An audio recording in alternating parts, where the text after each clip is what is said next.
Thank you, Chair. So this application is before members tonight as the applicants have appealed under non-determination, which means that the committee won't be making a decision on the planning application, but will be providing details of how they would have determined the application if it was for determination.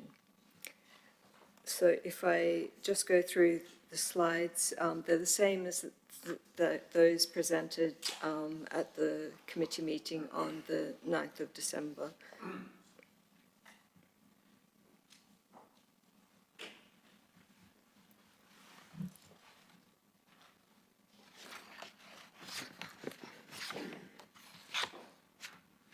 So the application is an allocated site, and the plan says R19.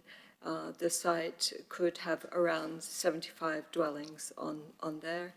Proposed on the site is more than the 75, but that is permitted by policy as set out in the report.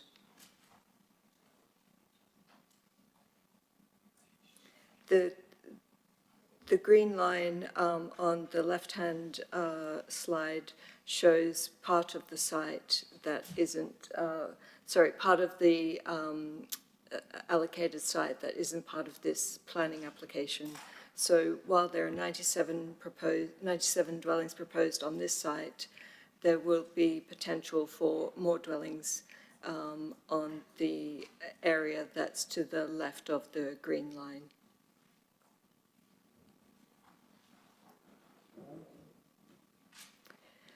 Members will recall that on the 9th of December, one of the applications was for the access. The access is still part of this application, and it's the same access. There's no changes to that access that was considered at committee.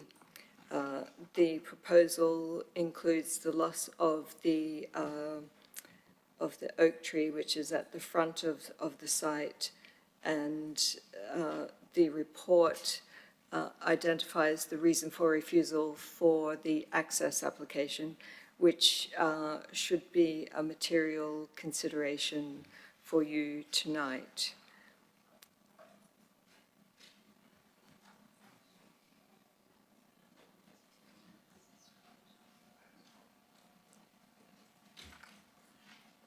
And these photographs show the existing access onto the site on the left-hand side, and the right-hand side of the screen, and they show the area between 61 and 63 Priest Lane, and you'll note that there is an existing access on the site.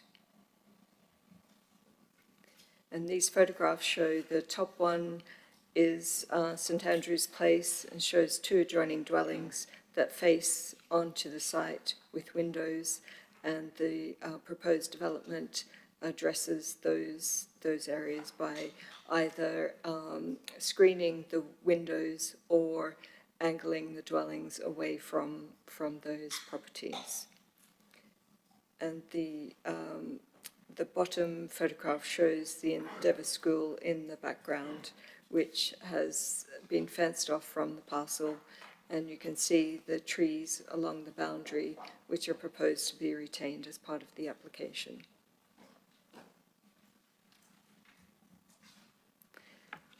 As I mentioned in my presentation on the 9th of December, there's been some queries over tree ownership adjacent to the tennis court at number 57 Priest Lane. All trees shown to be removed are on the site boundary. I understand there's still a dispute on that tree, but the council isn't involved in land ownership disputes. But in terms of the red line boundary, you'll see at the bottom of the screen on the left-hand side, T18 is within the red line boundary. The slide on the right shows existing trees along the western boundary that are proposed to be retained as part of the development. and hedging is proposed adjacent to those trees to improve the green space of that area.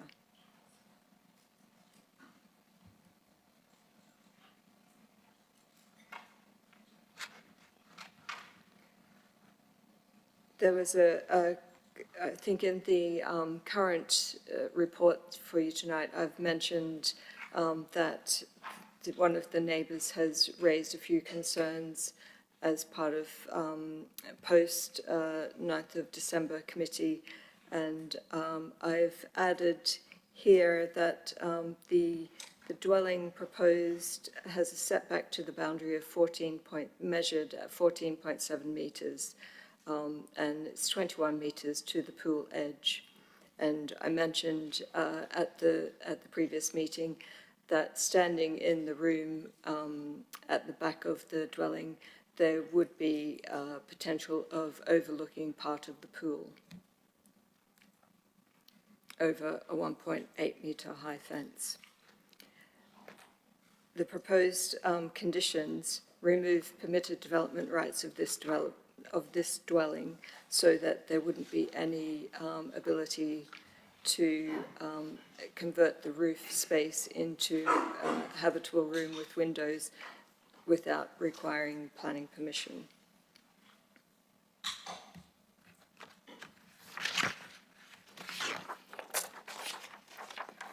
This slide shows that the tenure of the development. It includes 35% affordable homes. They're marked in with blue dots on there, blue and green dots. The green dots are for the affordable rent, and the blue dots are for shared ownership. And you can see there is a range of dwelling sizes and types of dwellings, and overall, it's considered that there's a good mix of dwellings throughout the site. The density of the site is higher than the adjoining land, and this is mainly because this is a new development and there's government policy of increasing densities of developments, and also along Priest Lane, those properties have very large gardens. So the density is very low. But the density of this development is 21 dwellings per hectare, which is lower than set out in the local plan, which is 35 dwellings per hectare.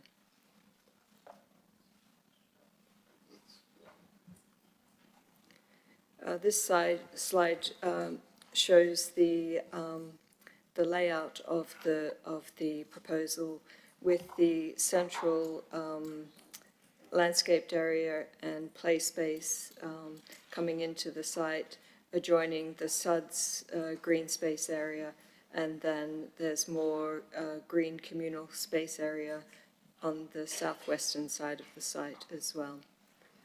The landscaping includes 6 mature trees, which are to compensate the loss of the oak tree at the front of the site.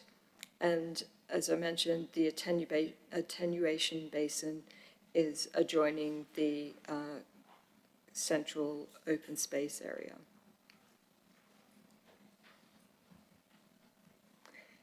This plan shows the car parking layout.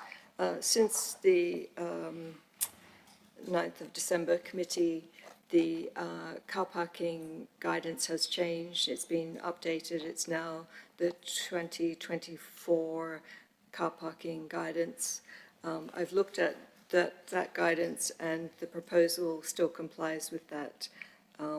Each apartment is provided with 1 parking space, and that reduction is justified in the transport statement, which is set out in paragraph 6.31 of the December report.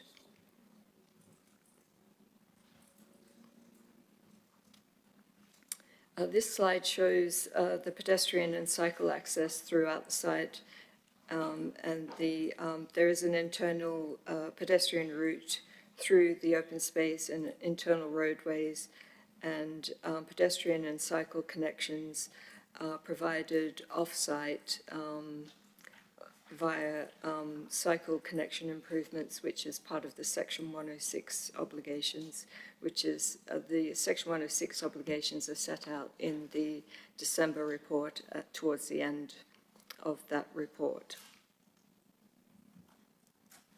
And the next few slides show the street scenes of the proposal. So while the density is higher than the adjoining properties, when looking at the street view, this particular street view, it doesn't appear to be out of character with the adjoining or nearby developments.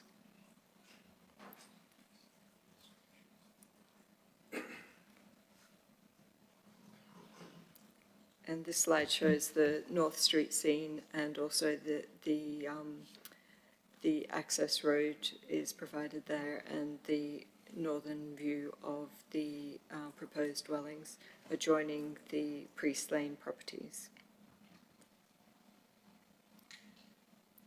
And then finally, these are internal views of the streets. The top one is shows some of the dwellings and the apartment building, and the bottom one is the Muse Street, which is to the west of the park land area.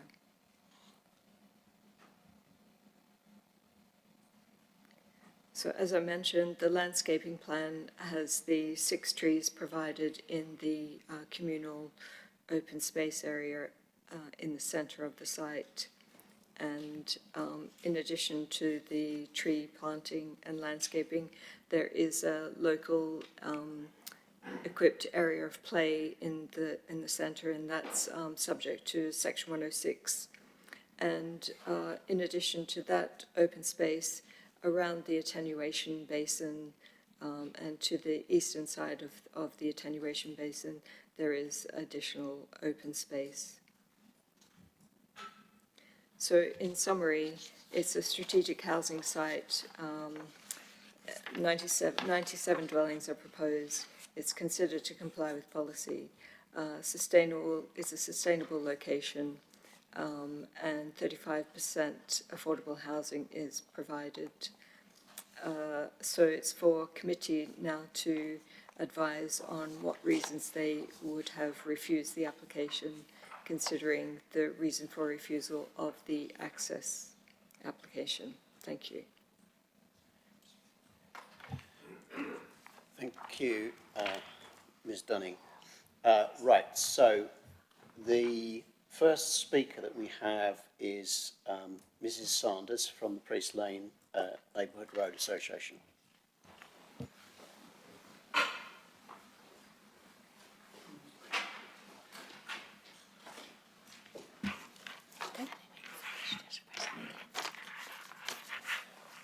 Do I just start? Okay.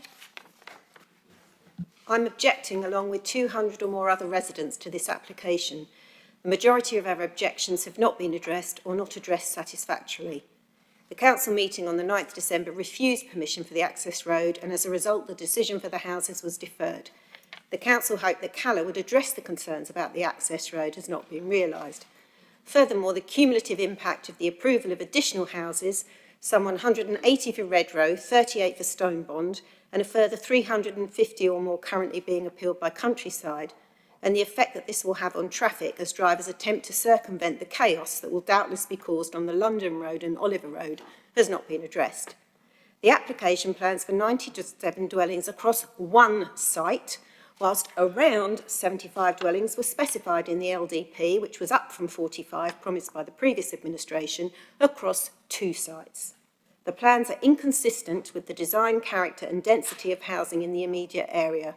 Permitting further intensification of the density, as suggested in the latest council report, will impact adversely on the number of cars and the need for infrastructure. The Calla plan fails on every NPPF criterion: increased traffic, increased pollution, compromised safety, i.e. the narrow winding nature of Priest Lane, its narrow single-sided pavements, the hazardous crossing point which is perilously close to the site access. There is no public transport on Priest Lane, nor does it lend itself to a bus route, so I'm not quite sure what the bus stops are for. Shenfield Crescent is likely to become an even more congested rat run, with increased danger to the primary school and special needs children that attend there. Council policy is for a 20% sustainable biodiversity net gain. Cala projects a 40% net loss, including removal of 22% of trees, hacking down an old oak tree and disruption to wildlife. Recent utility works were completed without harm to the tree. The tree could and should be retained. Diversity credits will be used elsewhere. Shenfield will be left with nothing. The suggested Section 106 payments include improvements to highways. It isn't possible to improve Priest Lane. It is exactly that, a lane. All payments will be used elsewhere and they won't benefit the affected residents. Financial contributions will not result in additional doctors' surgeries, dental practices and schools. Childcare facilities are extremely limited. Will there really be sufficient school places? Again, the cumulative impact of other schemes has been ignored. Sewers in Priest Lane are old, struggle to cope and therefore insufficient for the planned estate. The adjacent field and gardens along the boundary are frequently waterlogged, flooded. Will any conditions actually assist?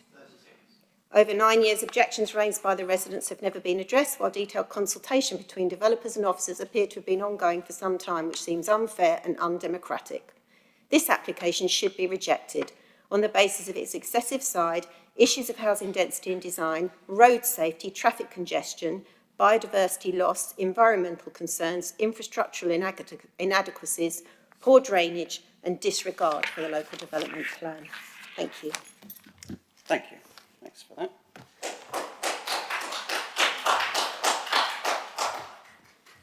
I may have associated you with an association that you weren't actually speaking on behalf of. The next speaker is Kate Webster.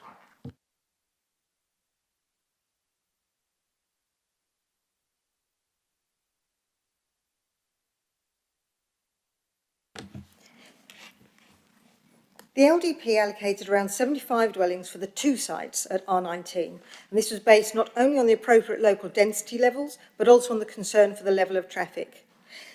The new density results in unnecessarily overlooking of existing properties. The council specifically required in the LDP that there should be more than one point of access because of the problems with the level of traffic and location of the site access. But this proposal is an effective increase of allocated level, using only a single point of access, unlike the diagram showing. There is a 40% loss of biodiversity and green space, including the loss of a significant mature oak tree, one of several that are a distinctive characteristic of Priest Lane. The trunk of the oak tree does not obstruct visibility at the junction. The road has already been rejected and the developer asked to consider retaining the tree, but that's not happened. Traffic counts were undertaken when school children were on study leave. Maximum queue of 6 cars at Middleton Hall Lane, which was obviously incorrect. Essex Highway suggested a worst case scenario of 12 cars. This is contradicted by the more recent count that showed an average queue of 44 cars, and a worst case scenario was 100 cars, which queue back a half a mile to the access site. The site trip numbers aren't based on sound evidence. Census data, already 13 years old, and their own calculations indicate the vehicle trips could be underestimated by more than 50%. And even with underestimate, the developer showed the junction with Middleton Hall Lane will exceed capacity, but the real effect will be much worse, especially considering the increased traffic from other new housing in Shenfield. Recent utilities caused significant traffic problems. The walking routes are poor due to a lack of adequate pavements and potentially dangerous crossing points from Priest Lane. They do not meet government guidelines for safe and sustainable walking routes. The 20-mile-an-hour speed limit is not adhered to or enforced. The road does not meet government guidelines for an appropriate cycle route, and few cyclists use the road. Most residents use vehicles for shopping and train stations. Regular users of the road know this junction will increase traffic risk. There are already multiple minor collisions on the road. Essex Highways advice relied on bad data. They ignored the Essex design guidelines on both visibility at the new junction and the creation of a staggered junction at this point. To overcome the traffic problems, they required bus stops where there are no appropriate sites nor a bus route. It doesn't seem sensible to apply safety standards within a site, but ignore the fact that these standards fail the moment the residents leave the site. The road junction has a substandard design. Essex Highways have not followed their own policy by failing to apply high-quality design standards. Compensation for road improvements will be spent elsewhere and do not help Priest Lane residents. The residents have no confidence that council officers approach this impartially, but rather have prioritised the developers' needs over the safety and amenity of the local community. Proper consideration has not been given to the level of traffic that development will end up taking and should take account of both sites. The impact of 97 dwellings has been underestimated. It's an unacceptable impact on traffic flows and the amenity of local residents. It will compromise road safety and healthy living conditions. We believe that we object to the application and feel the number should be reduced in line with the LDP. Thank you. Many thanks. Yeah, thank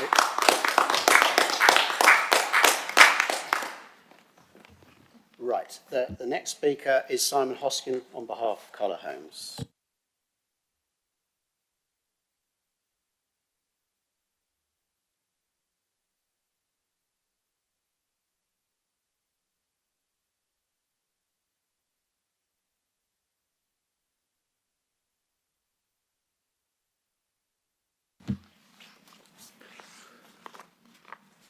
Good evening, members, and thank you, Chair. Following the deferral of the planning application on the 9th of December, and after careful consideration of the issues raised by the Planning Committee, we reluctantly came to the view that the deferral reasons were sufficiently ambiguous to make it very difficult for us to determine what alterations would be considered acceptable by the Planning Committee.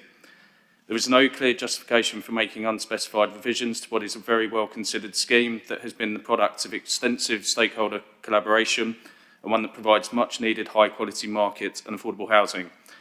Due to the lack of clarity and associated uncertainty regarding project timescales, we have been left with no option other than to lodge an appeal against Council's non-determination. Since the original committee meeting, we have commissioned an expert arboriculturalist to undertake a ground-penetrative radar survey of the area surrounding the oak tree at the entrance to the site to achieve a more detailed understanding regarding the extent of its root network. This technical work has confirmed that construction of the site access will cause catastrophic root loss across 43% of the root protection area, which would result in rapid and terminal physiological decline. The removal of the oak tree is unavoidable to facilitate vehicular access into the site from Priest Lane, which itself is a requirement of the local plan policy R19. I would emphasise here that the loss of this tree is therefore priced into the allocation and in accordance with the development plan. The landscape scheme includes 145 proposed trees, which officers have agreed will compensate for the tree loss, helping to maintain and extend tree cover. This mitigation includes the 6 semi-mature trees to be planted centrally within the public open space. The Council's own 5-year housing land supply statement, published in December, found that the Council is able to demonstrate a highly marginal supply of 5.01 years. Therefore, the Council is dependent on this scheme coming forward alongside other sites to meet the 5-year housing land supply requirement. Members will also be aware that since the original committee meeting, the Government has published an updated version of the National Planning Policy Framework with revised housing targets for LPAs. The recent changes to the NPPF are expected to have a significant impact upon Brentwood, especially in relation to increased housing delivery targets, with the Council's target set to increase to 724 new homes a year, considerably increase from the Council's current figure of 511.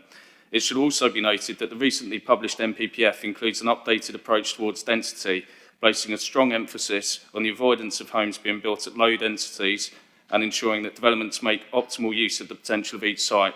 The revised policy position encourages decisions that promote density in sustainable locations such as this.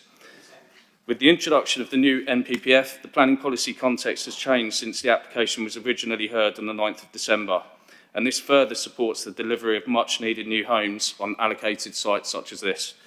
In conclusion, I would stress that the site is allocated for residential development under Policy R19 of the Brentwood Local Plan, and the proposals are consistent with the site-specific requirements of the allocation. The proposed development will make a vital contribution towards meeting the urgent need for both open market and affordable housing across the borough. Thank you. Thank you.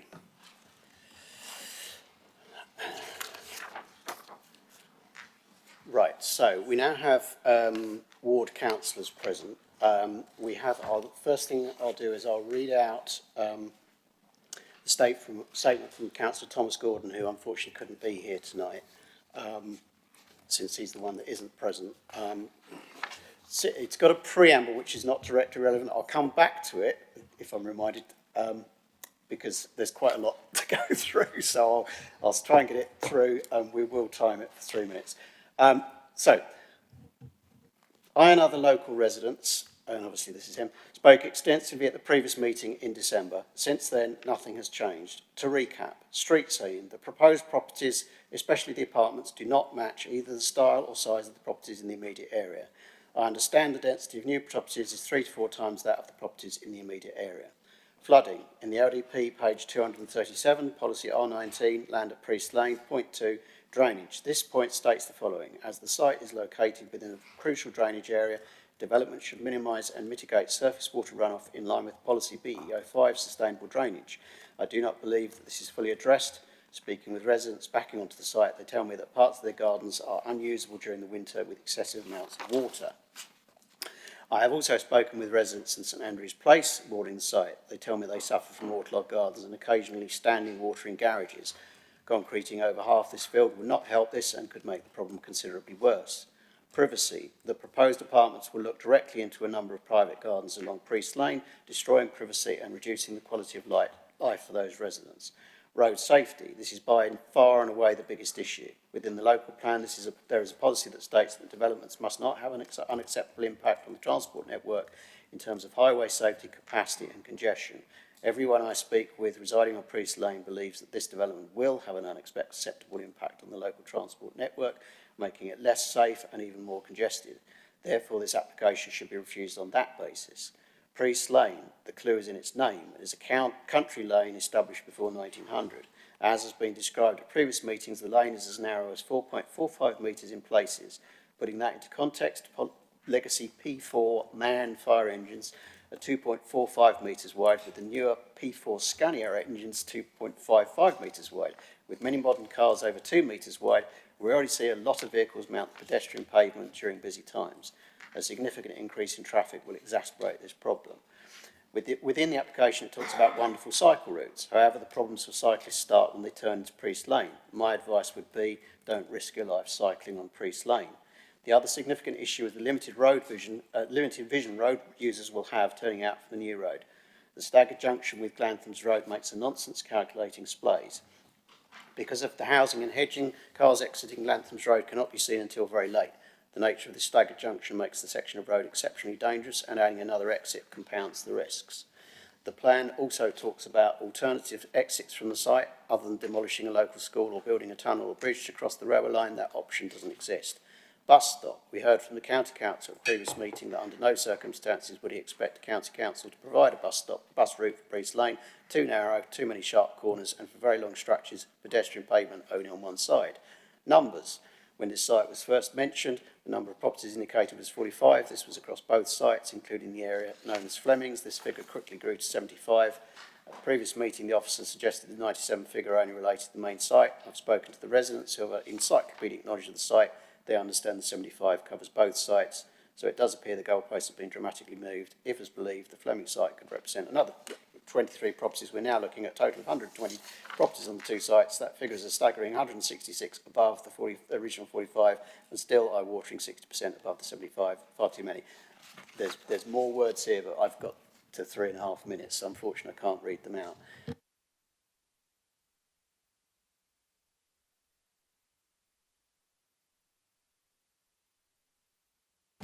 Yeah, we've now got in attendance, but not on the committee, Councillor David Worsfold. Councillor Worsfold. Thank you very much, Chair.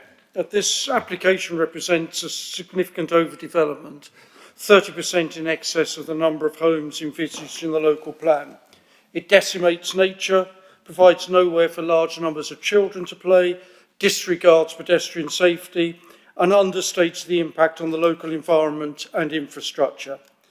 The application states the Highway Authority is satisfied that the quantum of development will not have an unacceptable impact on highway safety or a severe impact on its efficiency.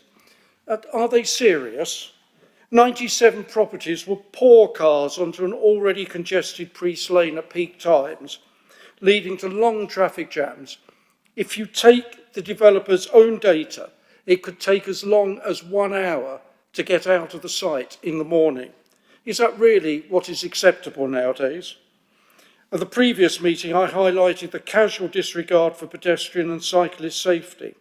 Nothing has been done to address this, unlike the recent Stone Bond application for Alexander Lane. The lack of a pathway on both sides of the road will require pedestrians to cross at dangerous places. There is no proposal for a safe crossing anywhere on Priest Lane. That is not acceptable. The application also fails to provide a connected cycle path along Priest Lane. If you read it, it leaves the cycle path hanging at both ends of Priest Lane, nothing along Priest Lane itself. And then there is the callous determination to fell a veteran oak tree. The reasons for this, frankly, still do not stand scrutiny. Other sites have coped with the need to build around veteran trees, and that is what should be done here. There are engineering solutions available to protect the roots of trees in such situations. It's also disappointing there appears to be no conversation with the developer of the adjacent site at 63 Priest Lane, which will also need access immediately alongside the access road from this side. As William Blake wrote in 1799, the tree which moves some to tears of joy is in the eyes of others a green thing that stands in the way. How prescient.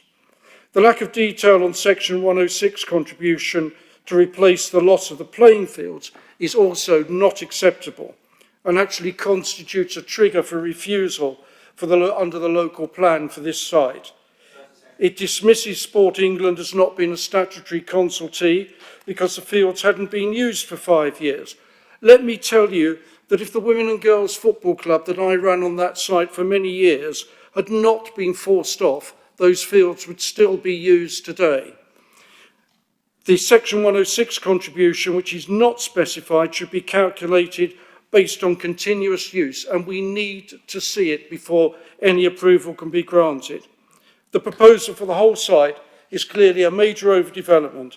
It has very little to commend it and much to condemn it.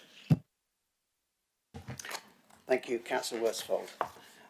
Right, so we also have here with us Councillor Nikki Cuthbert, who's on the committee and can speak, but won't be voting because of the proximity of her property to the site. So we'll go to Councillor Nikki Cuthbert. Thank you. This application continues to raise serious questions, none of which appear to have been addressed.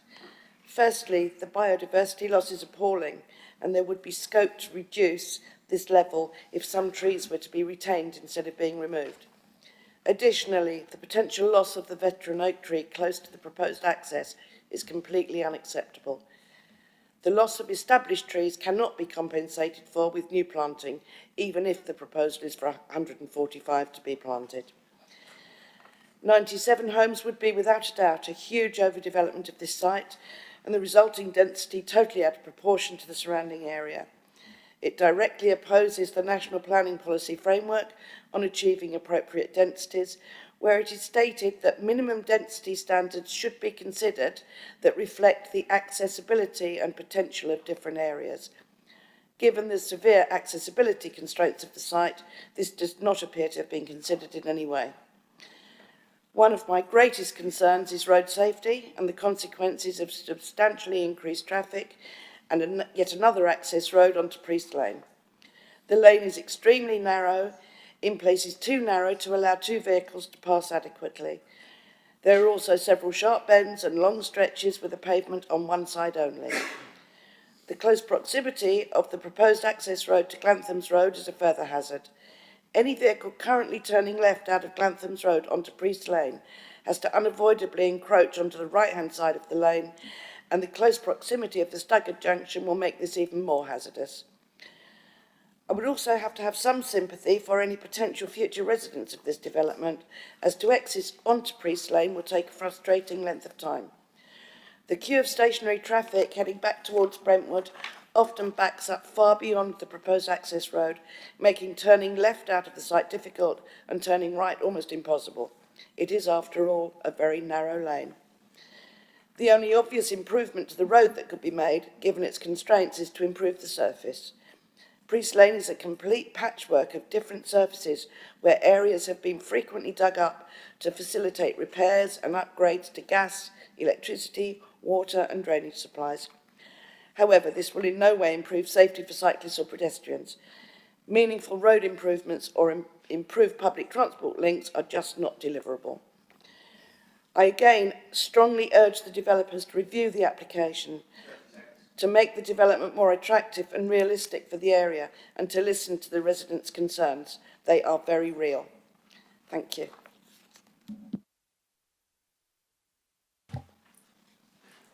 Thank you for that, Councillor Cuthbert. Just to say, getting advice that you probably need to leave the meeting having spoken, because you've had the opportunity to speak and now your presence could potentially affect the entire room. Your thought waves will tell us what to do. So, thanks.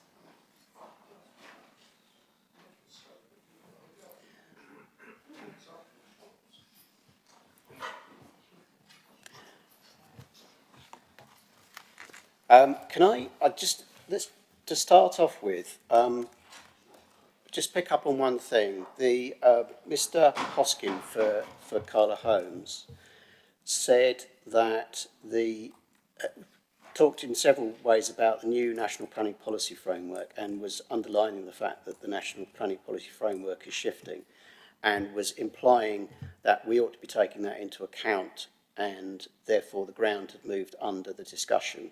Could we just have some legal advice on the changes in the new National Policy Framework and whether we should be retrospectively taking into account more recent changes? My understanding is that what we're doing at this point is trying to say what we would have done in December with this application coming forward if we hadn't deferred it at that stage. So could we have some answers to that? Chair, the position is that you are making a decision today about what your grounds for contesting the appeal that has now been lodged before the planning inspectorate would be, so that it is the policy that is relevant at the time that you take a decision on how you will defend this matter, not what happened when you deferred or adjourned the application that's relevant. So any new or updated planning policy guidance is relevant for your consideration in putting forward a sound case on which you wish to defend an appeal. And you now do not have the option of actually determining the planning application because an appeal has been lodged, and that determination is now going to be made by the planning inspectorate or the Secretary of State more specifically. Yes, thanks for that. So obviously, yes, we're not actually deciding for or against tonight, but we are expressing our views as to what issues we would have been raising. I think that's useful. Other members may have questions on that. But it's something we needed to get some clarity on. Councillor McShane. Yes, this came forward last December, and we had 2 planning meetings cancelled in January and February. Why didn't we bring this back in January or February when we could have debated it properly and it wouldn't go to non-determination?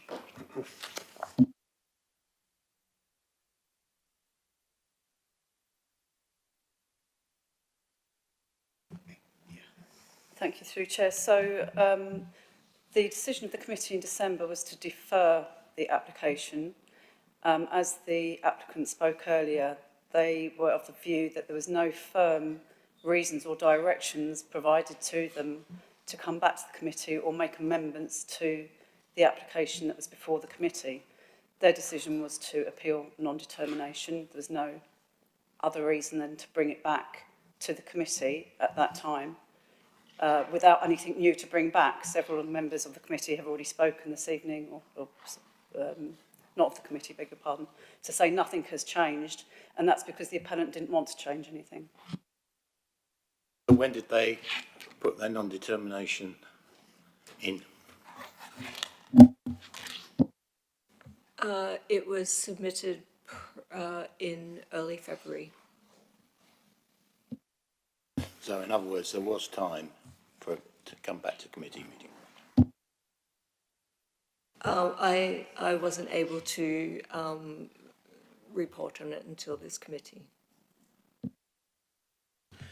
Can I also just observe, I mean, we have had sites, the Stonebond site, for instance, and the RO3 local plan policy came back to committee a month after it was deferred, and it came back without any kinds of changes at all, and we deferred it again, because, I mean, the thing was, we had some questions, there were issues outstanding which we had concerns about, and it's very difficult to see how you're going to get a different outcome when you don't have any change when you've discussed it just a month beforehand. So, I mean, that's obviously not a reason why that had to happen that way. We are obviously in the situation where we have to respond tonight to the fact that that's what the applicants have appealed on this, and they've appealed on non-determination, which was a route that was open to them. They could have chosen other routes. We can have a conversation about all of that, but the point is we've got a job to do tonight in terms of starting from here. So there's a limit to how valuable it is to talk about how we got to here. But we could have actually refused it or approved it back in another meeting, couldn't we, rather than nothing? Yeah, I mean, we could have refused it back in December, for instance. I mean, I genuinely, it seemed to me that it was wasting our time to get to the point where we had to make a final decision in December, and I genuinely thought it was potentially helpful for the applicants, because at that point we'd obviously already refused the access road, and the question marks about the access road might mean that there was something that needed to be redesigned in terms of the scheme. And there wasn't much point in us going through the process of making a final decision. But obviously they've reacted the way they have, and that's where we are. Do you want to come in? Can I just add that the application that was before you in December was the application that you were asked to determine, and you can't, as a committee, require an amendment to the scheme that would be so substantial that it would be a different scheme, which is one of the reasons why I originally advised that, given that you have refused the access road, which is the same access road in this application, there was only really one way this was heading.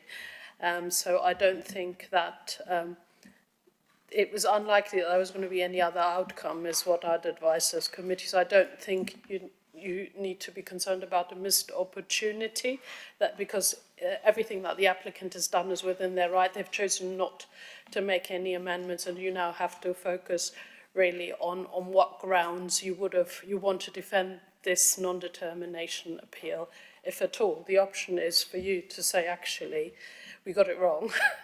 I know that seems far-fetched, but and not contested, but as your legal advisor, that's something that I need to make you aware of is an option.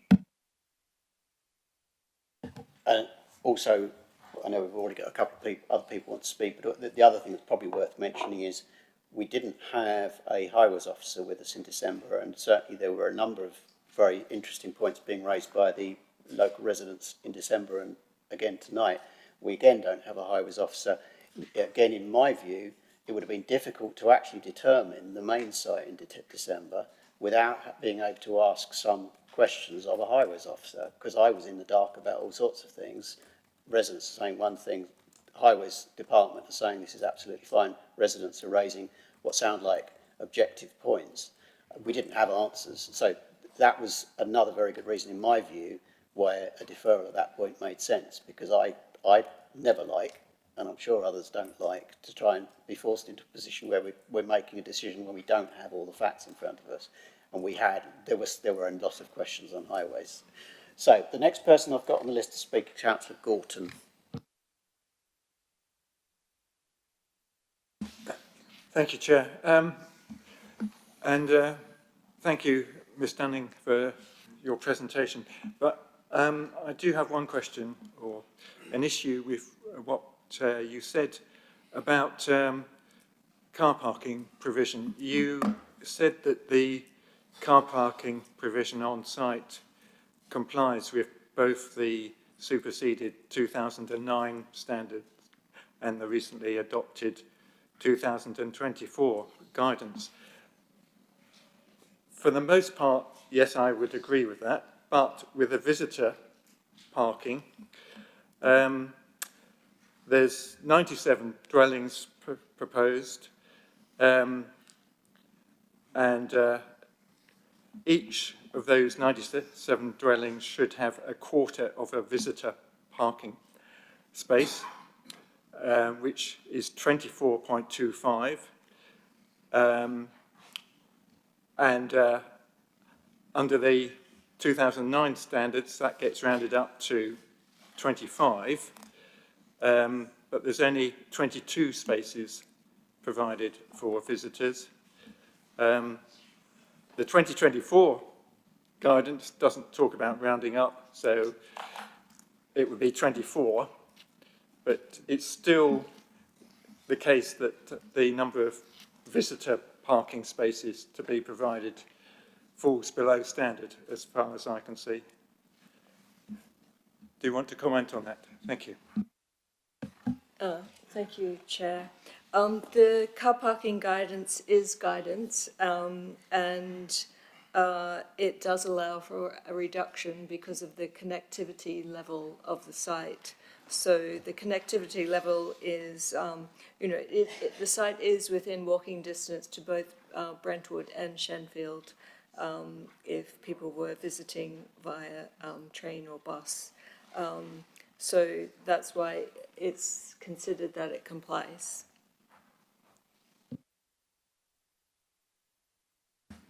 Thank you. But you state that the connectivity level is moderate, and I checked the 2024 guidance this afternoon, and the 2024 guidance still has for a moderate connectivity area a requirement for the same number of visitor parking spaces. So I still make it 24 rather than 22. I know we're only out by 2, but I think it's still worth drawing people's attention to this. Thank you. Thank you, Councillor Gorton. Councillor Barber. Thank you, Chair. Can I first of all express unhappiness in terms of where we are today? When I reluctantly voted to defer the item in the December meeting, it was on the basis that there was a realistic prospect of coming back with improvements. There should have been a suspension of that meeting at the time and a discussion with the applicant to see whether that was likely before we went to a vote, because I do think the residents here tonight, listening to this debate, will be disappointed to hear that this is an almost academic debate and the determination will be done by an inspector. It's taken away the decision making away from this council and given it to an inspector, and I think that's very regrettable. We look for improvements and there's none. In fact, actually, because the MPPF changes, it's actually determined on a more pro-planning basis, and we would have been better off determining in December. The major issue that I have is to do with the actual number of dwellings on the site. R19 doesn't include just this, it includes the additional piece of land. It was meant to be 75, that was increased by yet another inspector, reluctantly, but we have to respect that number. And then we've got 97 for just a proportion of the site. I think on any fair basis, the people that went through the local development planning process, consultation, listening to the debate down at the Brentwood Centre all those years ago, would be disappointed that we're then told it's only to do with the number of dwellings per hectare. Because otherwise we may as well just label areas on a map and let someone else decide based on a government recommendation. Some of the things that I will just touch on very quickly, and apologies because I don't get long to speak on these applications, is that I see on the R19 policy, it states that there should be vehicular access points, plural. I make that point again, there's only one singular access point, and Councillor Gordon and others are right to say that the proximity of that to Glanthams makes that problematic as an entry point and exit point for the estate. I would also say that it's out of character with the houses in St Andrew's Place and Priest Lane, and I think that's really regrettable. Hearing that there are other sites where the number of housing dwellings proposed is less than what was in the LDP will be no comfort to the residents of St Andrew's Place or Priest Lane. It really, really doesn't matter if you're stuck in traffic queuing to go towards the town hall, as I do on many a morning when I come for a 9 o'clock meeting here, to know that you can't get there. So I do think we've missed an opportunity. We really should have actually voted back in December, and I will be opposing this on the basis that the number of dwellings is so substantially higher than what was agreed in the local development plan, which was a process that lasted years to come to a conclusion on, and I think the residents of Priest Lane and St Andrew's Place have been let down. Just for clarity, Councillor, when you say you're opposing, you're saying that you would have refused the application in December in the terms that we're supposed to be discussing it tonight. Right, thanks. So the next person to speak is Councillor Naylor. Great, thank you. Yeah, also slightly disappointed. We had a site visit to this site prior to the 9th of December meeting, where we raised a number of questions. One of them was about permeability for pedestrians and cyclists into the site. That was then raised in the 9th of December committee, and I come here today and I don't see any evidence that that's really been seriously looked into, unless any officer can tell me that it has been, in which case I'll pass over to you.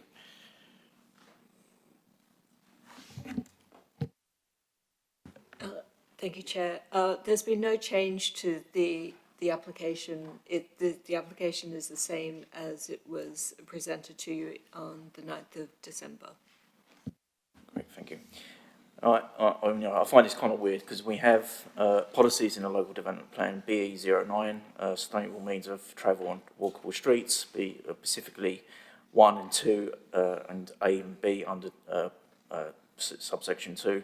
And then we have BE14, creating successful places, specifically 1E and B, where these talk about permeability into the site for connecting current neighbourhoods with new neighbourhoods. So, I'm not overly in favour of an application that doesn't meet these standards in our own local development policy.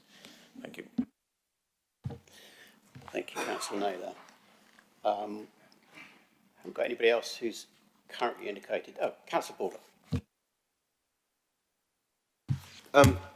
I know we can all see that the 97 on the 75 is a massive overdevelopment, given that it's not the whole site. But what is the percentage of the Carla Homes site? Just so that, so we've got a figure, because it looks to me like they're trying to increase it by something like 60%, not 30%. Do we know that percentage? I know there's a line drawn on the map, but that line itself, I think Carla Homes would want to put about 10 houses in. Thank you, Chair. I don't have a percentage of the site in relation to the R19 site. So. We could potentially bring the image up on the screen so we can just visually see that without having a figure for it. Obviously, the point is that this application does not cover the whole of R19, and there would effectively be literally room for another R19 application for that remaining piece of land.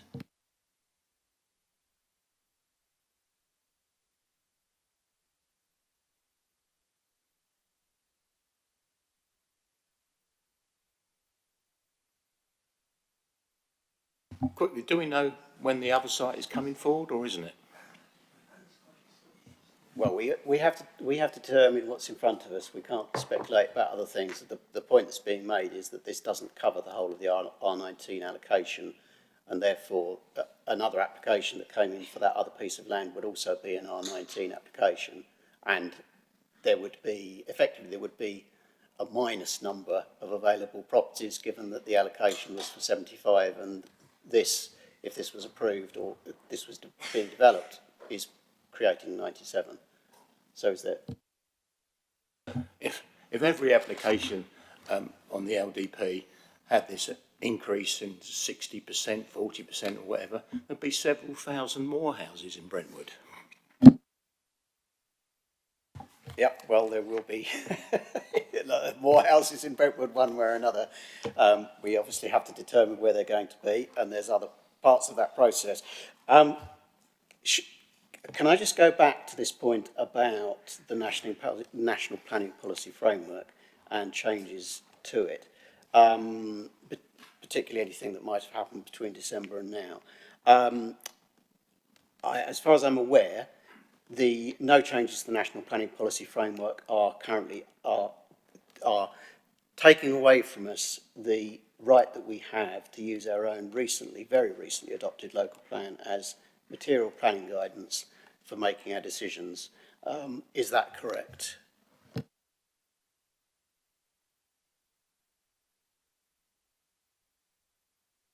The hierarchy still remains the same under the section 38, 38.6, sorry, I say it so many times I'm actually getting it mixed up.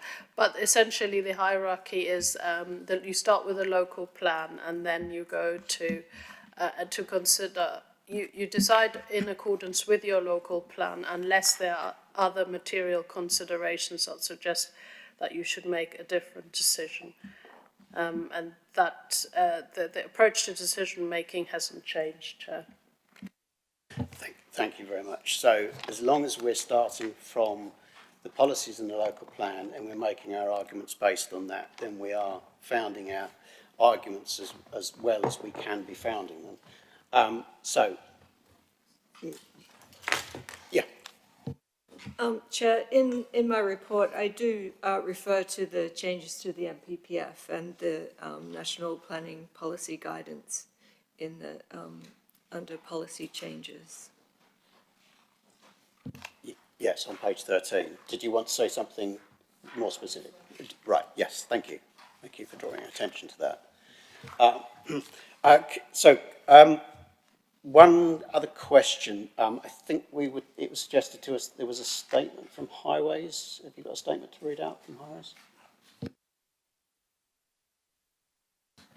Yes. So I contacted the Highways officer just in relation to the comments that were received, and they have come back to me and they've said that they have no concerns with the junction spacing and nothing was raised in this regard at the safety audit. If anyone should mention junction spacing in the Essex Design Guide, it is not applicable as Priest Lane is an existing road and not a new road.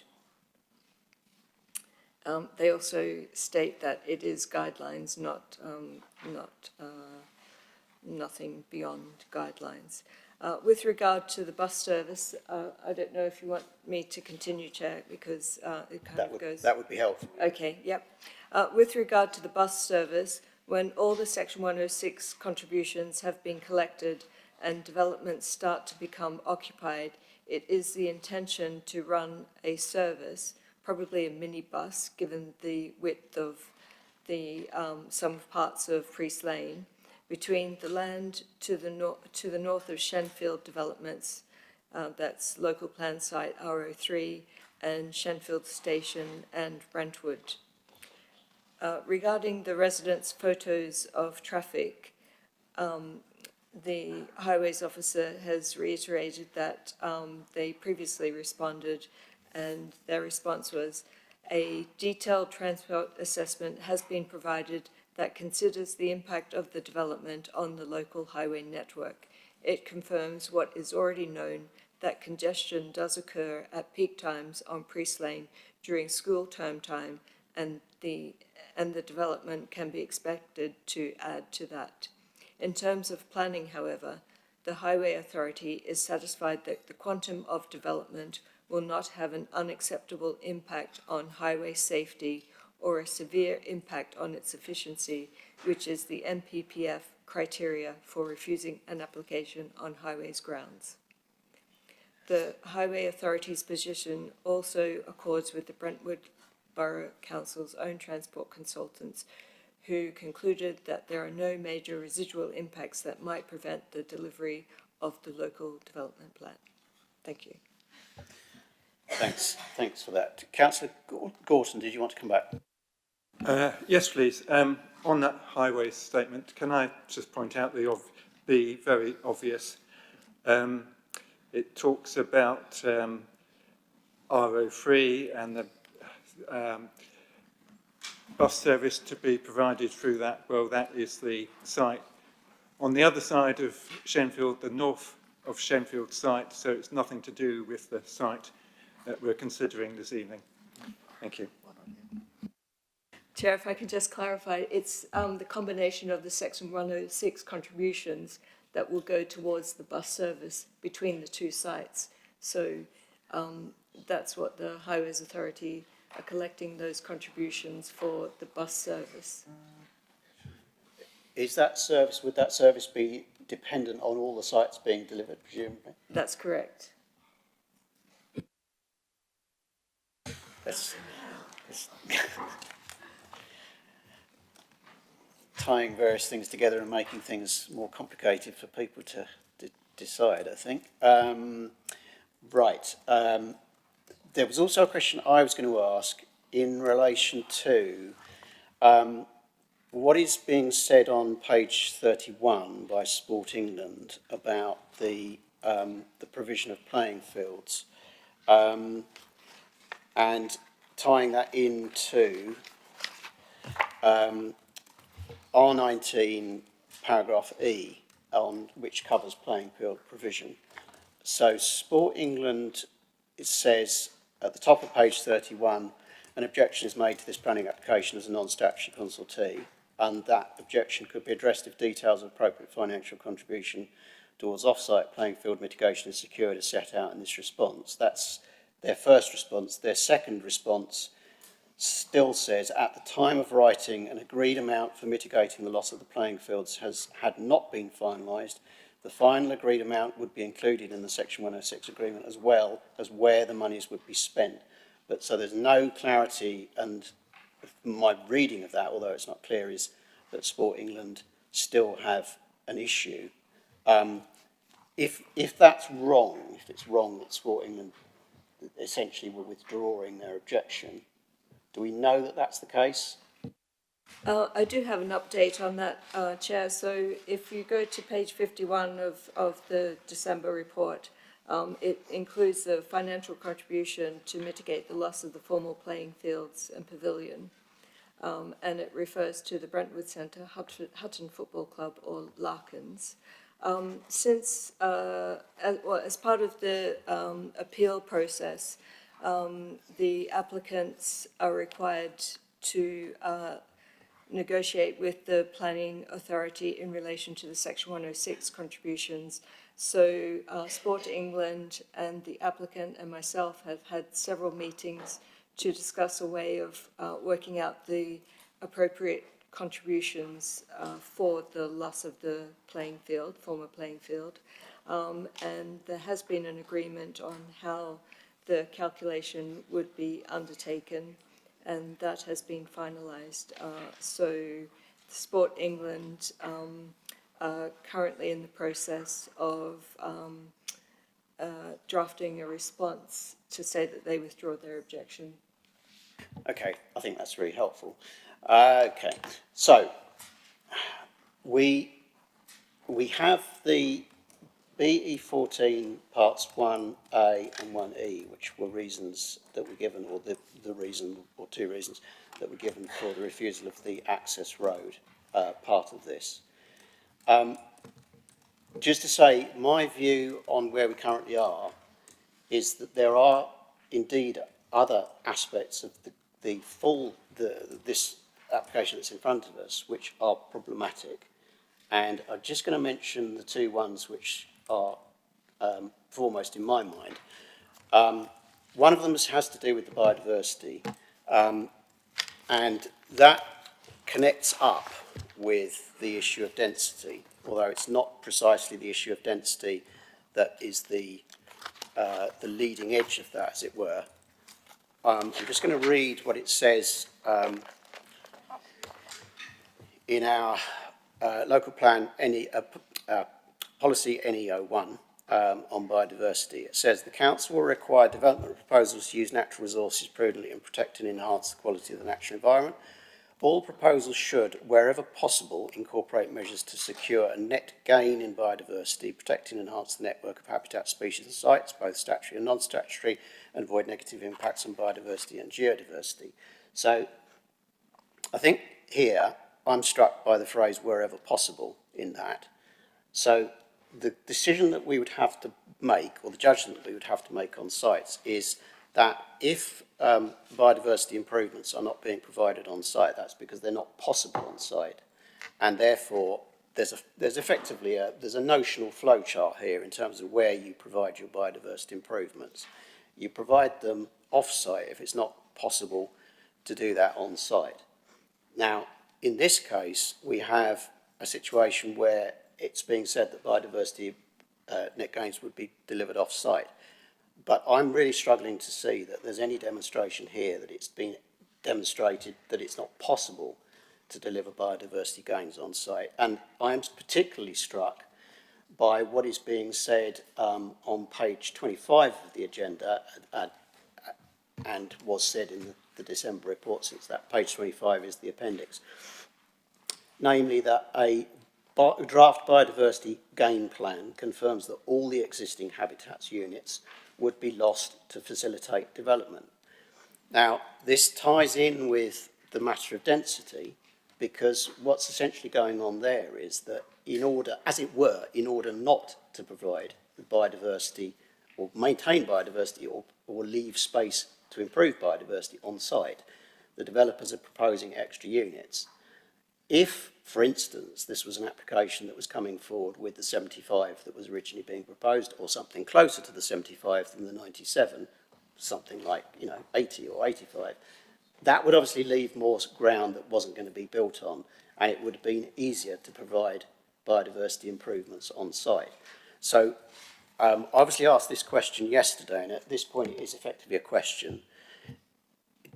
Does that make sense, that to argue that this is an application which is falling foul of NE01 on the basis of that phrase wherever possible, because there's no demonstration here, there has been no demonstration that it's not possible to deliver the biodiversity gains on site? Thank you, Chair. It's a greenfield site, so it wouldn't be possible to improve the biodiversity on the site.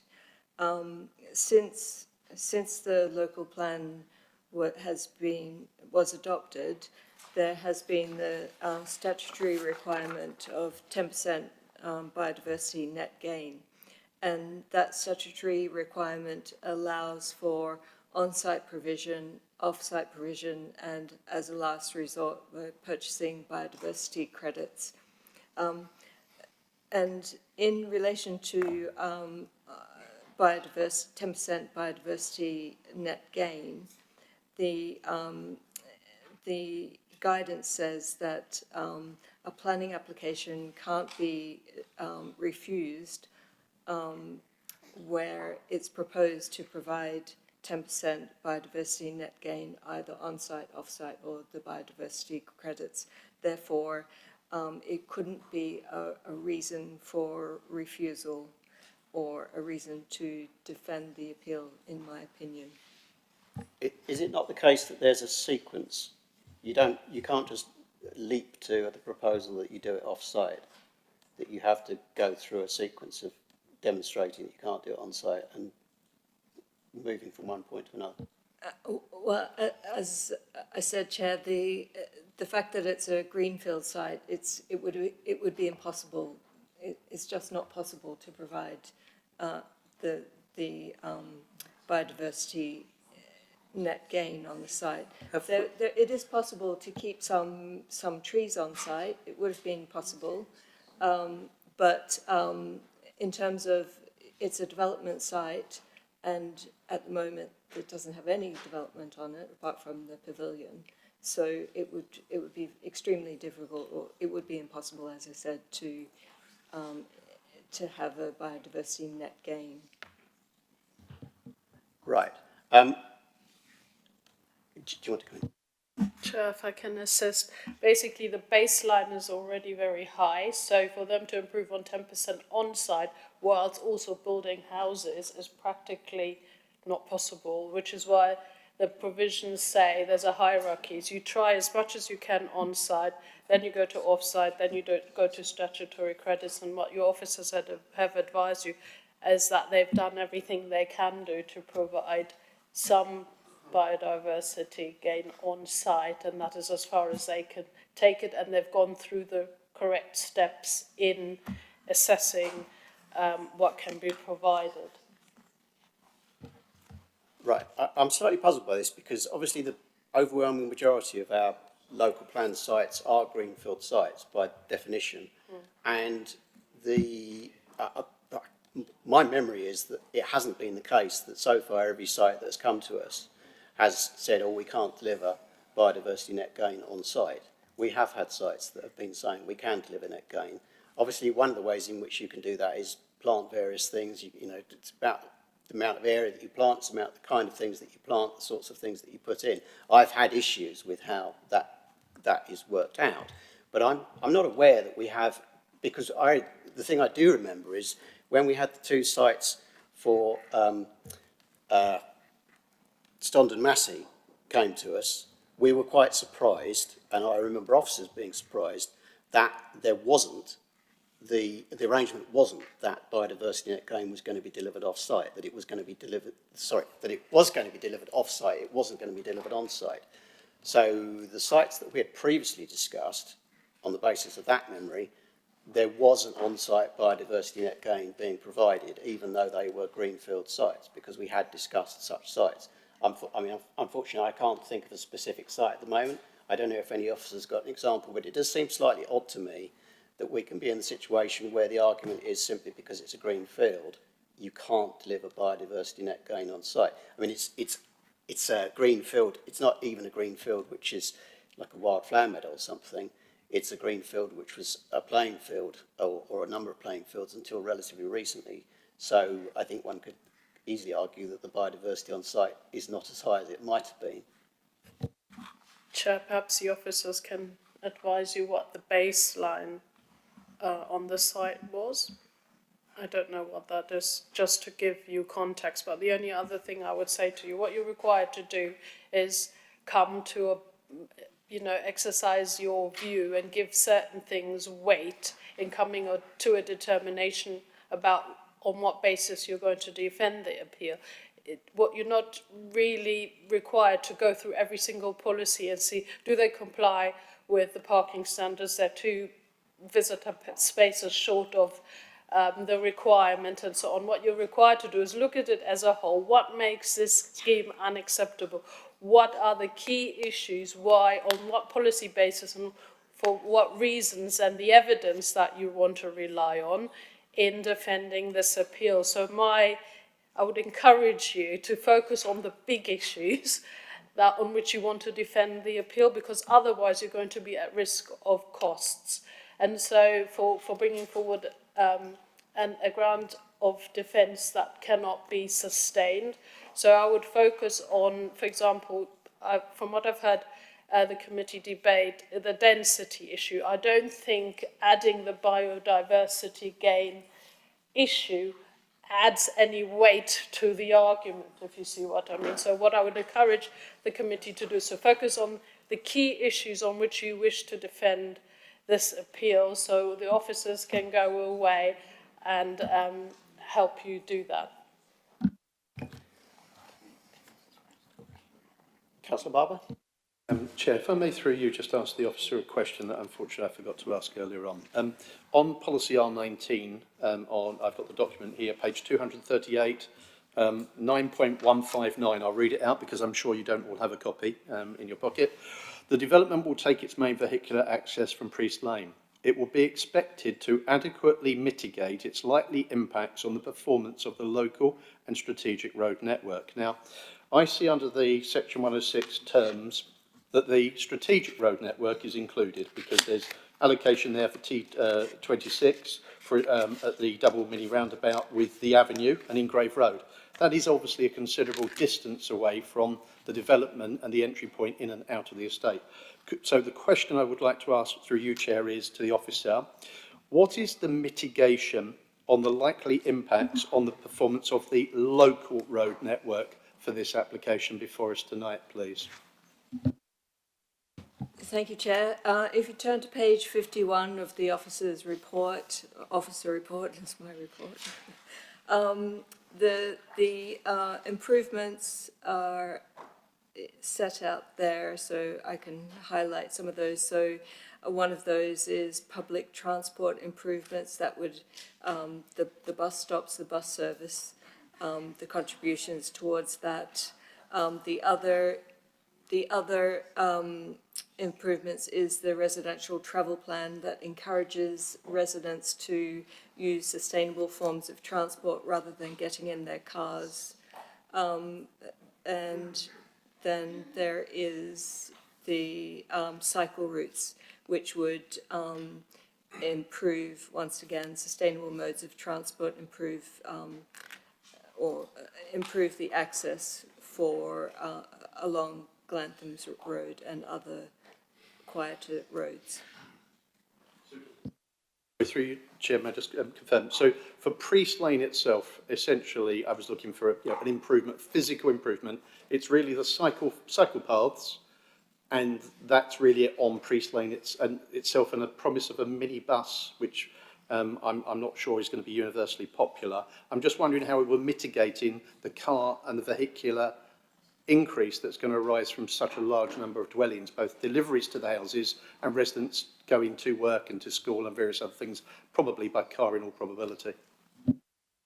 Sorry, Chair, and in addition to the Section 106, there are also conditions or proposed conditions, which would form part of the appeal requirement. And there's several highways proposed conditions in relation to improving the access junctions, the site access, the 2-metre pedestrian footways. That's on page 58 of the report and 59 of the report.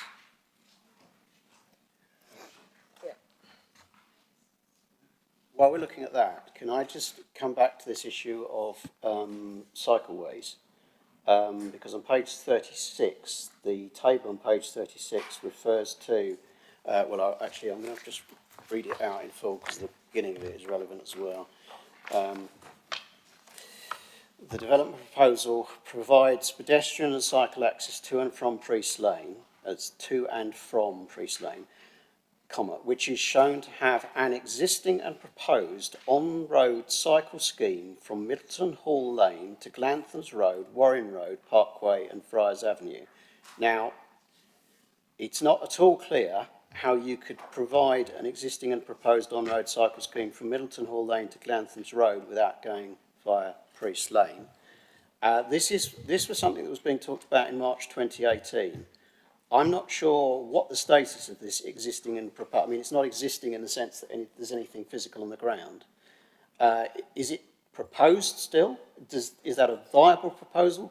Because what we've heard about the narrowness of Priest Lane makes it extremely unlikely that you could add in a cycle route which met criteria alongside the pavement and alongside the existing narrow road. So is that something which is going to be brought in? Or is that something which is theoretically already there, even though there's no visible change on the road?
This diagram doesn't show the full cycle network, but you can see that there's the cycle network within the site itself, and then along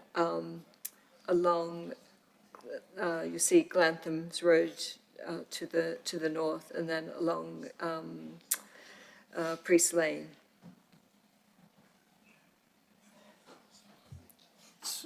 But these are the connections that are precisely not included in this application as it currently stands. There is no connectivity as it currently stands. Well, there's existing connectivity on the road, but there's no cycle space on the road. Like, it's not a shared. There's no indication of a shared cycle road network, but you know that there are cyclists who use Priest Lane, but the quiet route is through Glantham's Road to the north. No, but on what you're showing us there, it's slightly difficult to see, but you've got a dotted lavendery or purple potential pedestrian and cycle route. Two parts of that are going out of the site in two directions where there is actually no site access at the moment, and none is being provided as part of this application. And the other one apparently is running along Priest Lane. And the question I have is there theoretically a cycle route along Priest Lane? Because there's no evidence of it on the ground, and there's nothing that I'm aware of that says this is actually genuinely in the offing and there will be a cycle route created along Priest Lane. Because if you're creating a new cycle route, there are statutory requirements in terms of the width of the cycle route, and there are presumably also statutory requirements in terms of the width of the pavement that you'd need to lead. And I'm pretty sure that there are going to be statutory requirements in terms of the width of the road, and I just don't see how there's any room for it in Priest Lane. So it can be a dotted line on a map as much as it likes. If it's not possible to actually deliver it on the ground, that's what we have to take into account as far as our decision. And Chair, in the infrastructure delivery plan, there is, and it's in the proposed section 106 heads of terms, T10, the quiet cycle routes. So that is a policy of the council and the county council to provide those routes.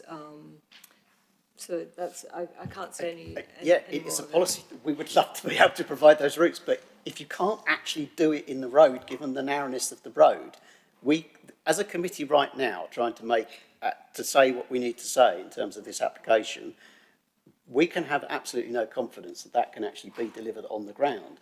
And I'm not seeing or hearing anything that's demonstrating a great deal of confidence in that. There's no clarity. We again don't have a highways officer. There's no clarity as to whether you could physically deliver that in Priest Lane, and yet it is being used as a supporting argument to say this is justifiable development. So, and we, again, we're in the middle of a meeting and we're not being given clarity on this. Chair, it is in the council's policy. It's in the infrastructure delivery plan of that quiet way cycle route. So that I haven't been involved in any assessment of it, but the fact that it's in the infrastructure delivery plan would indicate to me that it is achievable.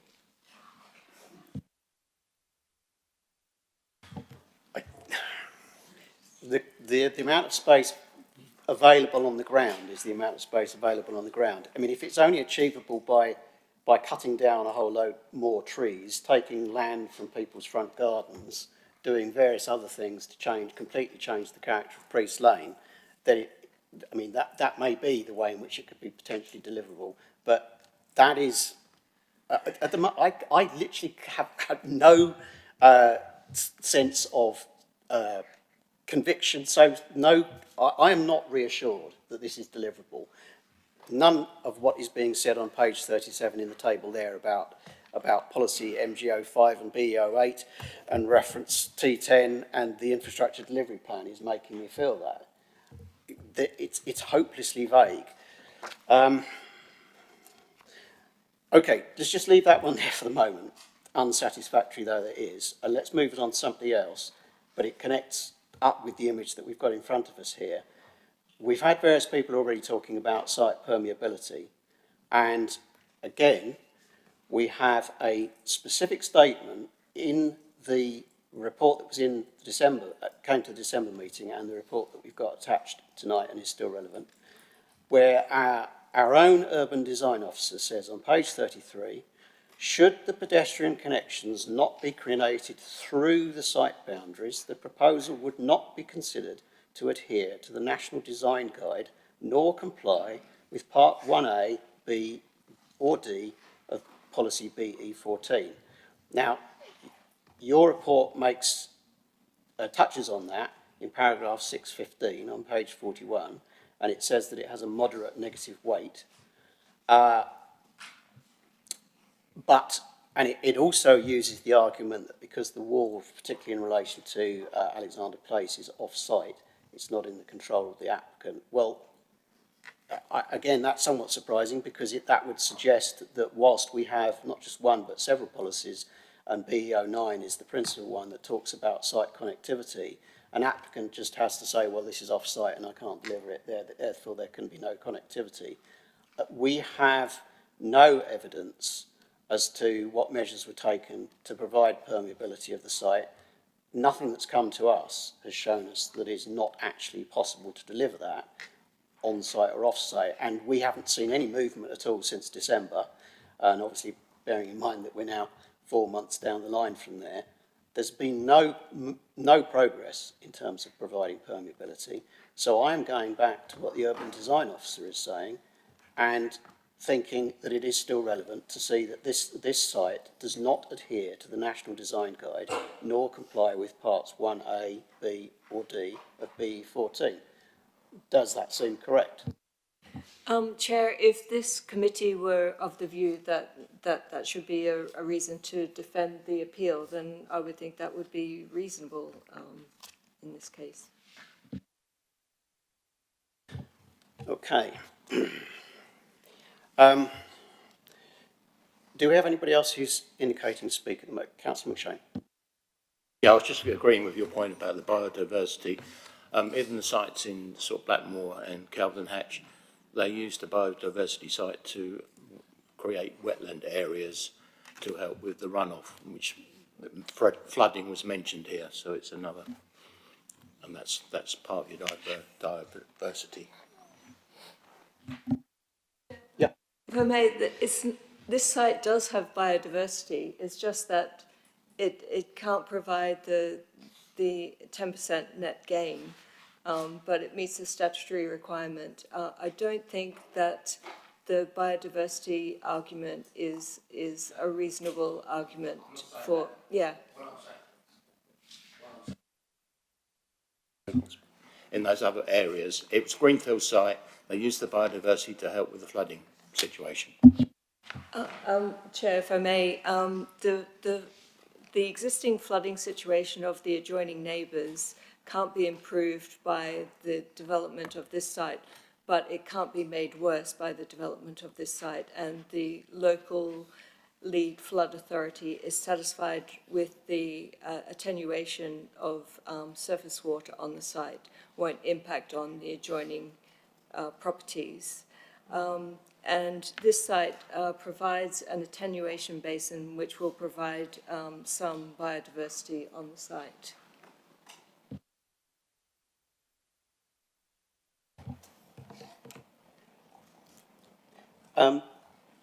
Was there, can you point us to a specific paragraph in the report where it explains why? I mean, I know what you've been saying about a grassy field. It explains why that it would be impossible to deliver biodiversity net gain on the site in the report.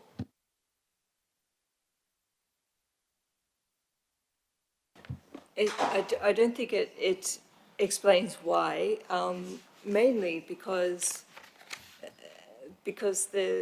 the officer who was providing advice on biodiversity was satisfied that it met the statutory requirements of 10%, which is provided on-site and off-site. So there wasn't any further discussions, just in the fact that it would be difficult to to provide it on site, like a 10% net gain fully on site.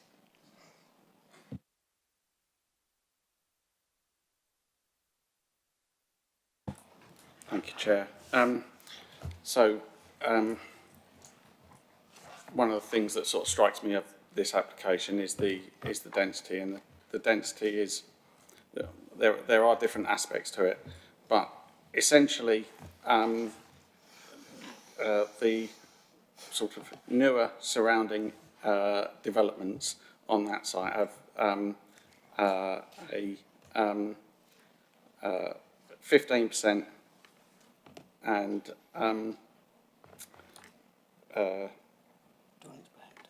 16% dwellings per hectare. That's St Andrew's Place and Bishop's Walk. Now, this site, it's increased up to 21%. Well, that figure doesn't sound that much, but actually it's a 35% or 40% more dense site. So you have an area like Priest Lane, which may have larger gardens or different characteristics to it, but that doesn't detract from what the local area is. Personally, I think that means that it doesn't comply with HPO 3 Section B, and that residential developments should be expected to achieve a net density of at least 35%. But it says, unless the character of the surrounding area suggests that such densities would be inappropriate. I think it is inappropriate for that area. And, that's my personal opinion on that.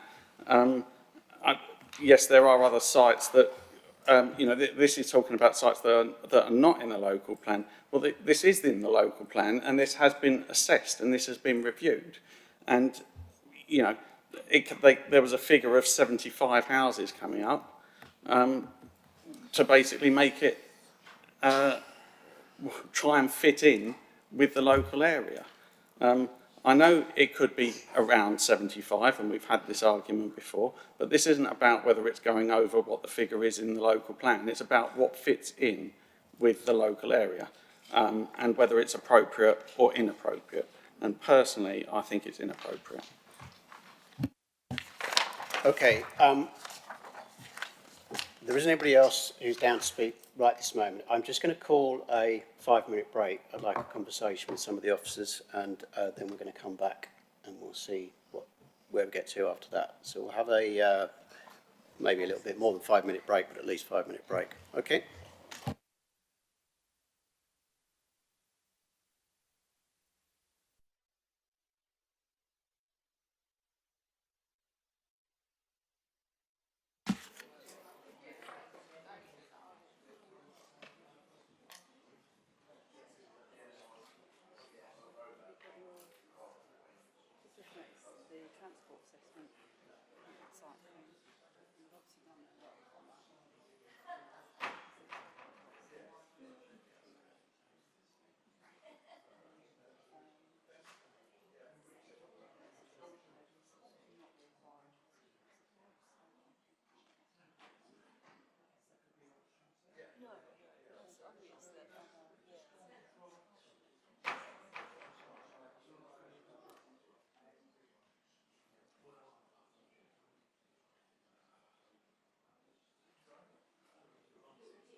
Yeah, this one stays here all the time, so that's why. Yeah, I changed my phone, so.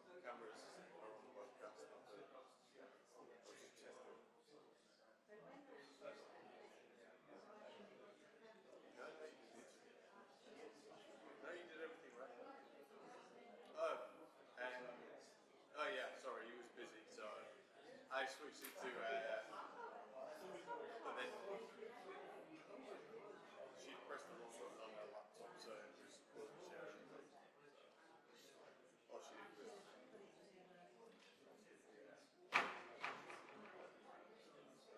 They would have said to me, because they knew I was at the back of the room, they just stared at me like that. Do it. Oh yeah, you can do your job. Yeah.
Back on? Right.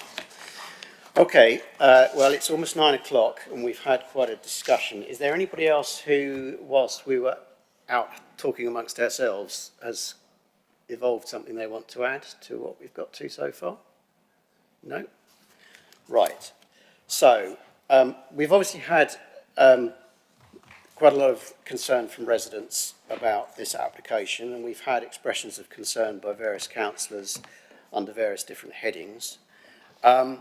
So the proposal I'm going to make is that the draft reasons that we're giving for why we would have refused, although this is still a somewhat, it's obviously somewhat notional, but this is where we are, is that, firstly, for the same reason as the application for the access road, which is BE14 paragraphs A and paragraphs E.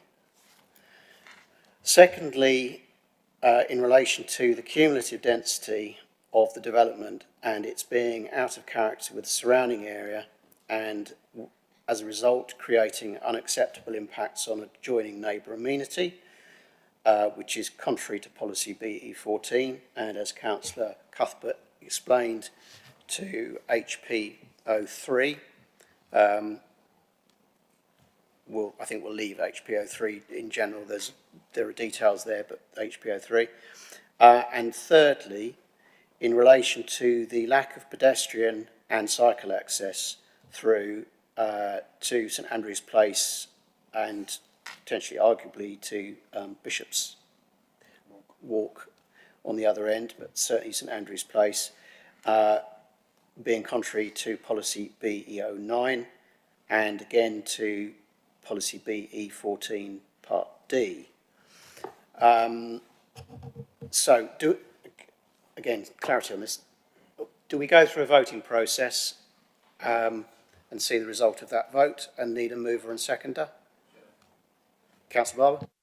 Sorry, just to clarify, it would actually have been helpful if this was possible to put this up on the screen so we could all see the wording rather than it just be read out to us at this stage. But are you making no reference to the numbers in R19 policy itself, the 75 dwellings? Because I didn't hear that, and perhaps you could just inform me, please. Well, the density, obviously, the density and the numbers are clearly related to one another. If it was a lower density application, then the numbers would have to be lower. So it's the specific. We've obviously talked before about the specific numbers, and we're aware that the local plan policies talk about around a certain number, and there's obviously a level of subjectivity in how close you have to be to that. I obviously understand your concern, and I understand the concerns of residents that this is not close enough to the number of 75, but the stronger argument, or the strong specific argument, is in terms of the density. If the density were to be altered, the point here is this is a local plan site. This is an application coming forward on a local plan site. The principle is accepted. The principle of development is accepted. We go back into the issues about local plan and who drew up local plan, and we won't talk about that. The principle is accepted. We're not saying no application on this site is appropriate. We're saying there are issues with this application, and we're trying to focus on the specific issues, which are strong arguments. But if you want to come back. Yeah, sorry. Obviously, it does relate to the local plan, but R19 was the specifics of the site. And we've made many reference to the number of dwellings, the 75, the fact it doesn't include all of the R19 site. And what you're saying is that the reasons for refusal don't include that.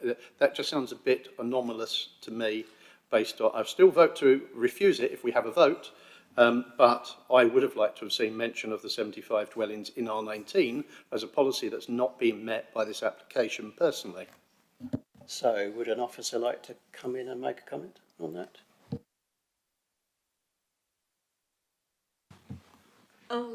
Chair, I don't think that there is any harm in including R19 in the density reason. Okay, so we are mentioning R19. At this point, this is draft reason. We might need to make it slightly more specific, but fine, we will mention R19.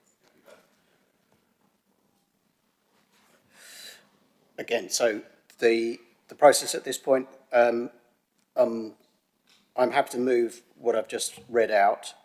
Do I need a seconder? Are we voting? Is that what we're doing?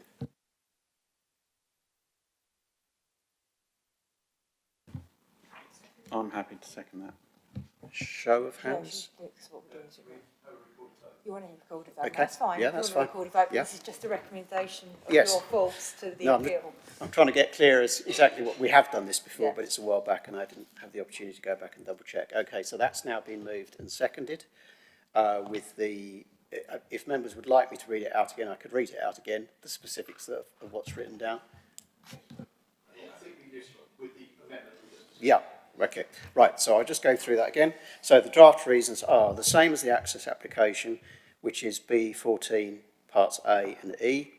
The cumulative density of the development being out of character with the surrounding area and as a result creating unacceptable impacts on adjoining neighbour amenity contrary to policy B14, HPO3 and R19, and the lack of pedestrian access through specifically to St Andrew's Place will say contrary to policy BE09 and policy BE14 part D.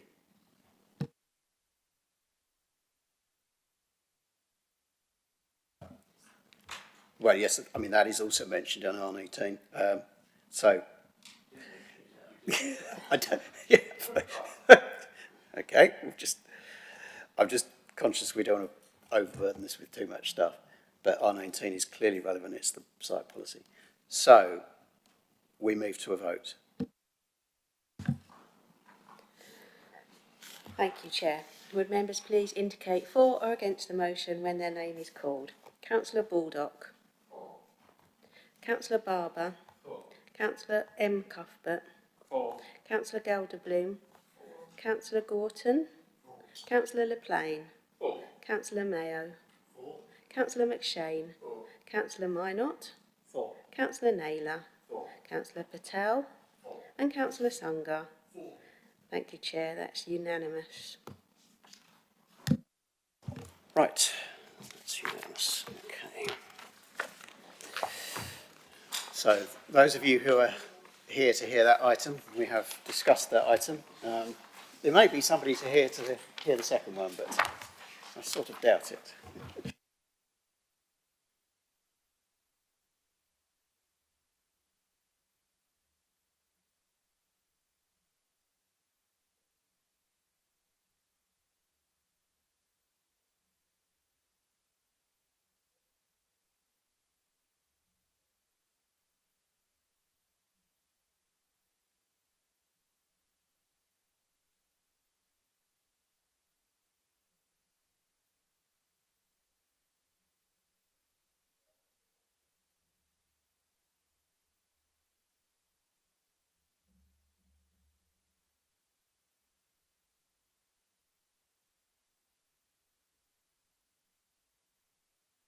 We're obviously a member down because Councillor Nicky Cuthbert had to leave the room, so we'll find Councillor Nicky Cuthbert.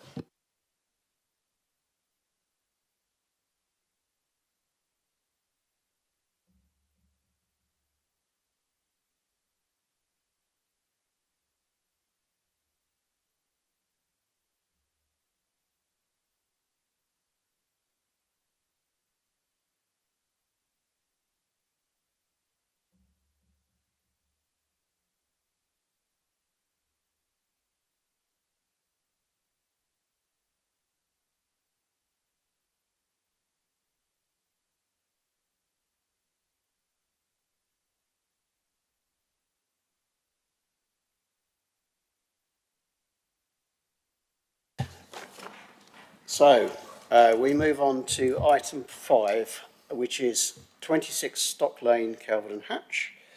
And this is for the removal of existing timber cladding, proposed retrofit of mineral wool external wall insulation onto existing timber frame walls with silicone render finish and the addition of solar panels to the rear. This is application number 25/00072/HHA. The recommendation is for approval and the case officer is Ms Brooke Pride. Thank you, Chair. The proposed development is for the removal of the existing external timber cladding, installation of external wall insulation and silicone render to the external facade of the dwelling. and the addition of 5 solar panels to the rear elevation. As part of the works, existing windows and doors are shown to be replaced with like-for-like in appearance. This application represents an asset belonging to Brentwood Borough Council and therefore referred to Planning Committee as per the Constitution. The photo on the slide shows the existing bungalow from Stocks Lane. The existing chalet bungalow is an end of terrace property. The drawings detail the existing and proposed front and rear elevations, showing the like-for-like replacement fenestration, the existing timber cladding to be removed and replaced with silicone render, and the 5 solar panels to the rear. The drawings detail the existing and proposed side elevations and the cross-section showing the profile of the proposed solar panels. This slide shows the existing floor plans and the existing arrangement of the property. This slide shows the proposed floor plans showing the location of the external wall insulation in dark grey and the proposed solar panels on the roof plan above the existing dormers. The proposed development is not considered to result in harm to the surrounding character of the area or upon the living conditions of the surrounding neighbours of the site. The development accords with the local plan policies and therefore recommended for approval. Thank you, Chair. Thank you, Ms Pride. Right, so we have 2 ward councillors. I don't think Councillor Ross is, no. So we have 2 ward councillors on the committee. Councillor Gelderblom, Councillor Sunga. Do either of you want to? No, thank you, Chair. Thank you. No, well, I'm not sure there's any great controversy. Councillor McShane? Yes, I'd just like to move for approval. I'm happy to second that. Short and sweet. Does anybody else have anything they would like to say? Councillor Barber? Just very quickly, Chair, can I, through you, ask that we have a discussion with the Constitutional Working Group to make sure that trivial applications of council-owned property, that we amend the Constitution so this isn't required. I'm acutely aware it drags officers out for the evening, preparation of reports, and we could be a more efficient council if we took a more pragmatic approach. But happy to vote for it. Thank you. Yeah, that's a very good point. I mean, that was one of the reasons I think why we were asking last night as to whether there were other properties with a similar situation in the neighbourhood. We could have done a job lot if there was. Right, so we have a motion which has been moved and seconded. Nobody else is indicating to speak, and we are moving to follow the officer recommendation, which is to approve. We'll go to the vote. Thank you, Chair. Would members please indicate for or against the motion when their name is called? Councillor Baldock. Councillor Barber. Councillor M. Cuthbert. Councillor N. Cuthbert. Councillor Gelderbloom. Councillor Gorton. Councillor LaPlane. Councillor Mayo. Councillor McShane. Councillor Minot. Councillor Naylor. Councillor Patel. And Councillor Sunga. Thank you, Chair. That's unanimous. Thank you. Right, I thought that would be straightforward. So we move to urgent items. There are no items of urgent business. That concludes the meeting. Thanks.